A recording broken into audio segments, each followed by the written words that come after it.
Hello, sir. Welcome to the conference organized by Electrical Mirror. So, here we have been talking about digitalization of electricity, and for many people like me, the audience, the layman people, it's very hard to understand what digitalization is in the electrical sector. If you can just enlighten us about that. Thank you, Pratibha. Basically, in layman's language, digitalization is using the technology to converge and uh, utilize the data to come to a conclusion. So, when we talk about digitalization, we are talking about instruments having lot of sensors, which can give us real-time information. Then using the latest technology of machine learning, artificial intelligence, and analyzing those data to get a meaningful report which can help us in planning the operations and maintenance of our system, which can help us also about the life expectancy of the system, which can also help us about the network upgradation and the efficient utilization of our system. So now that every change in the system brings change to the people who are providing it, who are giving it to it. So, what do you think how this whole change of digitalization in the sector has affected your work? Or like, is it a positive change? What are the things that have changed in your organization, in your perspective and aspect to provide for the same? See, every disruptive change can be both negative and positive, right? Uh, every change can be positive for you if you want to adapt it properly, if you need to understand that what benefit it can bring to our customer. So in our industry, this digitalization has definitely helped us a lot. I was talking about in my keynote address as about digital twin. So digital twin is a system where you can create a twin of the system that you are going to install or the system you are running, and then by simulation you can see that okay, if we increase the load, what could be the effect? If we increase the temperature, what could be the result of on the performance of our system? So all these things can be now simulated. Earlier, we used to wait for things to happen.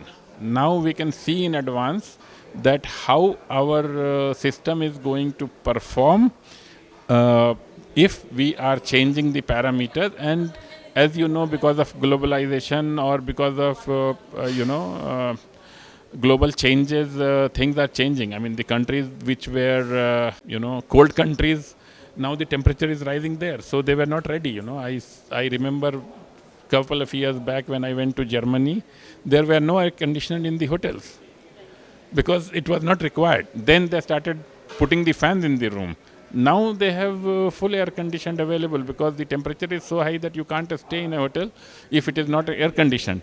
So all these things are, uh, all these changes, if we are able to use the digital technology, we can predict in advance and we can enhance and increase our technology accordingly, or our product can be further modified to take care of these kind of changes. So when we talk about a country like India where people are using and the consumption is just rising day by day, month by month and year by year, and also there is climate change, people tend to use more electricity.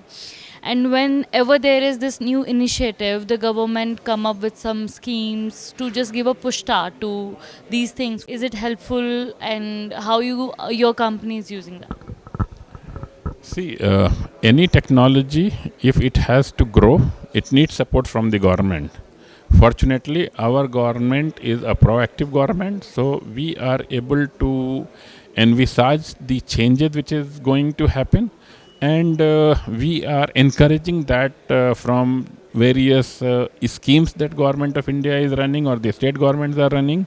And when you incentivize people to use technology, they will definitely use it. So, and now the world is flat. So, if we have to grow, we have to improve. And as Mr. Vijay Mittal was saying during his speech, the gap between import and export has substantially gone down. And this is because we are now making products which are at par with the products manufactured anywhere in the world, and because of the use of the technology, we are able to export more now. So I always say that technology is a great leveler, So if we are able to adapt the technology faster, we can become the superpower in the world tomorrow. Now, sir, that we have come so far, like since the inception of human beings, then use of electricity, and now that we are keep evolving in this particular sector, digitalization is one of the aspect. What do you think will be the possible future of digital electricity in India and abroad? See, there are now various ways people are researching on to produce electricity, which couple of years back was limited to fossil fuel or oil or solar or wind or hydro energy.